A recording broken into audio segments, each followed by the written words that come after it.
De Stéphane Gsell, Histoire ancienne de l'Afrique du Nord, le climat de l'Afrique du Nord dans l'Antiquité suite.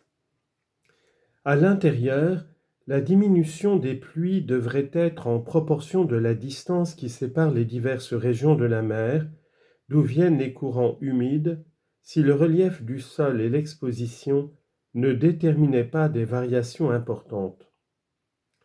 Lorsque le relief est disposé de telle sorte que des plans successifs s'étagent, se présentant de front au vent chargé de vapeur d'eau, lorsque des couloirs inclinés vers la côte s'ouvrent à ces vents des voies d'accès, les pluies peuvent pénétrer fort loin. Ainsi, la partie centrale de la Tunisie, avec ses hautes plaines, avec ses plateaux coupés par des vallées encaissées, avec le rempart que forme la chaîne Zeghitane, offre une aire étendue de condensation. Quoique les montagnes, situées plus au nord, enlèvent au vent une bonne partie de leur humidité, elles ne sont pas assez élevées pour l'accaparer. Le Kef reçoit 543 mm de pluie, Souk el-Djemma 508. Nous avons dit qu'en Algérie, le couloir de la vallée de la Mina permet aux courants humides de parvenir facilement à la région de Tiaret, où la haute altitude est favorable aux condensations. La moyenne est de 744 mm. Loin dans le sud, les massifs montagneux importants provoquent des recrudescences de pluie. Tandis que dans les steppes des provinces d'Alger et d'Oran, les chutes ne dépassent guère 200 mm, elles atteignent presque le double dans l'Atlas saharien, qui forme la bordure méridionale de ces steppes. 389 mm à Gériville, 380 à Djelfa. Mais en arrière, c'est-à-dire au sud et au sud-est des écrans que forment les montagnes de l'intérieur, la diminution des pluies s'accuse nettement. 398 mm à Sidi Bel Abbès. Derrière la chaîne du Tessala, 453 mm à Sétif, derrière le massif des Babors, où la moyenne dépasse 1 mètre. 269 mm à Boussaada, dans la dépression du Hodna, bordée au nord par un cercle de hautes montagnes. 450 mm environ dans l'Enfida, derrière la chaîne Zeghitane, moins encore à Kérouan, 364 mm. Au sud du Maroc, immédiatement en arrière du rempart énorme de l'Atlas, le ciel est serein presque toute l'année dans la région de l'Oued Souss et sur la lisière septentrionale du Sahara. L'Arwat et Biskra, situés au pied méridional de l'Atlas saharien, ne reçoivent que 187 mm et 170 mm de pluie. Ainsi, l'existence d'une saison sèche, d'une saison presque entièrement sèche pendant 4 mois au moins, la durée de cette saison varie suivant les pays, quelquefois sécheresse presque absolue pendant toute l'année, fréquemment au cours de la saison humide, insuffisance et mauvaise répartition des pluies, période de sécheresse prolongée, régime torrentiel des chutes, évaporation abondante et rapide, distribution fort inégale des pluies sur les régions hautes ou basses, accidentées ou plates, qui s'enchevêtrent souvent dans un grand désordre, tels sont les caractères principaux du climat actuel de l'Afrique du Nord. 2. Quel était le climat de cette contrée dans l'Antiquité ? Depuis l'apparition de l'homme, les historiens n'ont pas à remonter plus haut, il s'est assurément modifié. À l'époque pléistocène ou quaternaire, pendant la période à laquelle appartiennent les plus anciens outils de pierre trouvés en Afrique, il devait être d'une manière générale plus chaud et plus humide qu'aujourd'hui.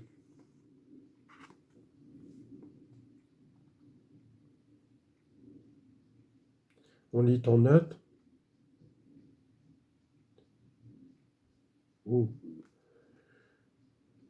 Mais non pas pendant toute la durée de l'époque pléistocène. Notez que même dans cette période dont nous parlons, il y avait en Afrique du Nord des animaux qui s'accommodent aujourd'hui d'un climat chaud mais sec, la girafe, le zèbre, le dromadaire, etc. Fin de note. Comme l'indiquent les ossements de certains animaux recueillis avec ces instruments, éléphants de l'espèce dite Elephas atlanticus, rhinocéros, hippopotame, on dit en note, à Gafsa dans le sud de la Tunisie, des alluvions superposées sur une grande épaisseur contiennent des outils paléolithiques offrant les types les plus primitifs.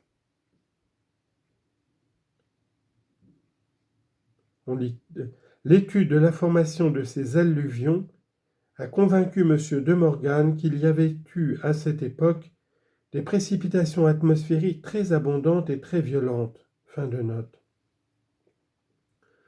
Le Sahara, sans doute plus sec que la région méditerranéenne, n'était cependant pas un désert. Il est permis de supposer qu'il a pu être traversé par des animaux qui ont besoin de quantités abondantes d'eau.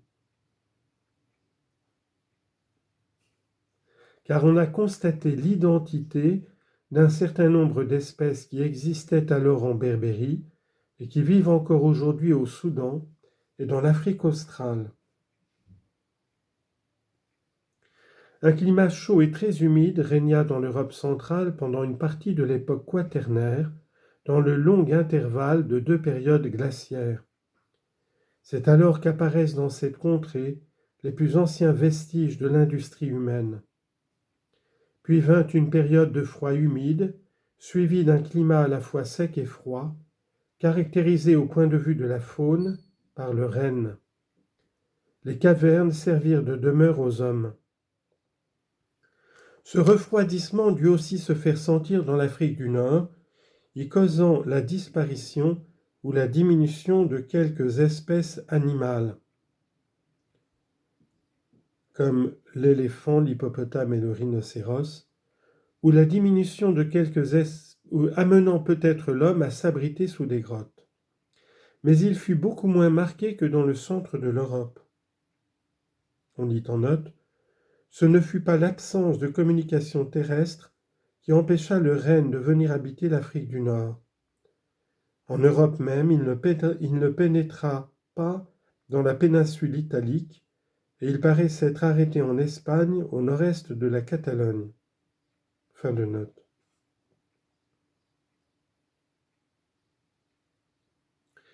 Il n'y a probablement jamais eu de glacier en Berbérie, même sur les montagnes très élevées de l'Atlas marocain. Il est bien difficile de dire ce qu'a été exactement le climat de l'Afrique septentrionale pendant la longue série de siècles qui s'écoula entre cet âge primitif de l'humanité et l'époque à laquelle appartiennent les documents historiques les plus anciens, c'est-à-dire le milieu du premier millénaire avant Jésus-Christ.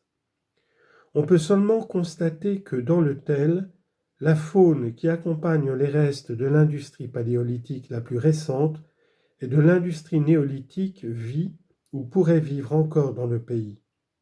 Des espèces aujourd'hui disparues ne sont que faiblement représentées. Notons d'une part l'abondance des débris d'œufs d'autruche, animal auquel un ciel trop humide ne convient pas. D'autre part, celle des escargots qui ne s'accommodent point d'un air trop sec. Les stations, les ateliers à ciel ouvert ou dans des abris sous roches que l'on a rencontrés sur divers points du tel occupaient des lieux où les conditions climatiques permettaient encore de fonder des établissements permanents.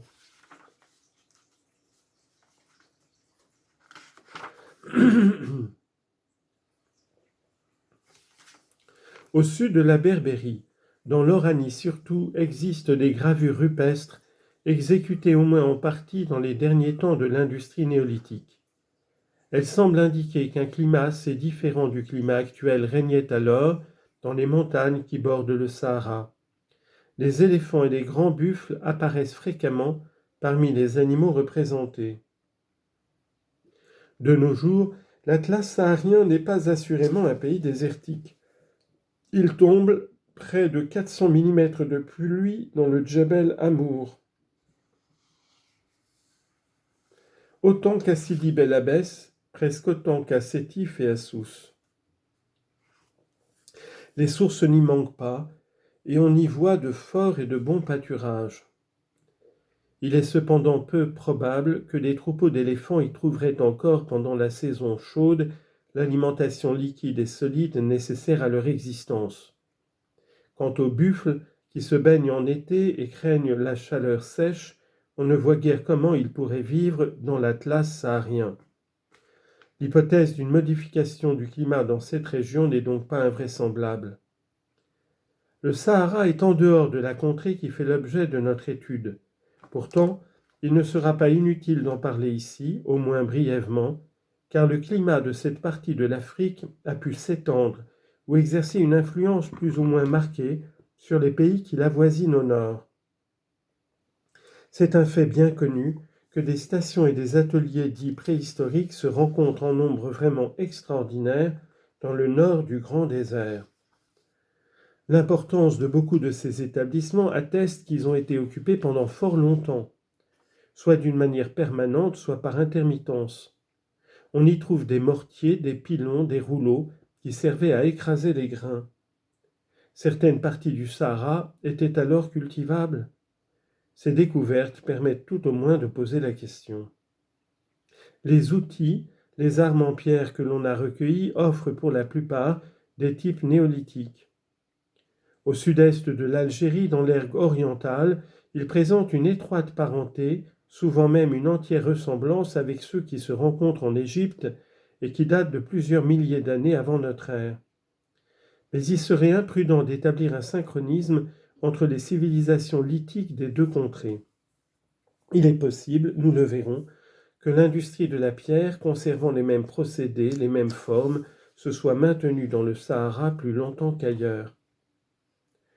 Une population nombreuse a donc vécu dans le désert actuel pendant une période aux limites incertaines mais très longue, qui descend peut-être jusqu'à l'époque historique et remonte sans doute beaucoup plus haut. Il faut observer que les stations et ateliers du Sahara ne trouvent guère que dans des régions qui sont encore ou ont été des dépressions, réceptacles naturels des eaux, pleines d'alluvions et anciens fleuves. Mais ces vallées plus ou moins humides se creusaient à travers un pays dont le climat était déjà assez sec pour que l'autruche y vécût. Des restes d'œufs de cet oiseau abondent dans presque toutes les régions néolithiques sahariennes. Puis, les dépressions elles-mêmes sont devenues de moins en moins habitables pour l'homme. Des dunes de sable formées aux dépens des dépôts d'alluvions façonnés par le vent les ont peu à peu barrées, morcelées, obstruées et comblées. L'eau qui coulait jadis sur la surface ou à une faible profondeur est maintenant absorbée par les dunes et se cache sous le sol, ou bien elle s'évapore rapidement dans des cuvettes sans issue. On peut cependant se demander si l'engorgement des vallées suffit à expliquer un changement aussi complet dans le régime hydrographique, si la diminution des pluies n'a pas contribué au dessèchement progressif du Sahara.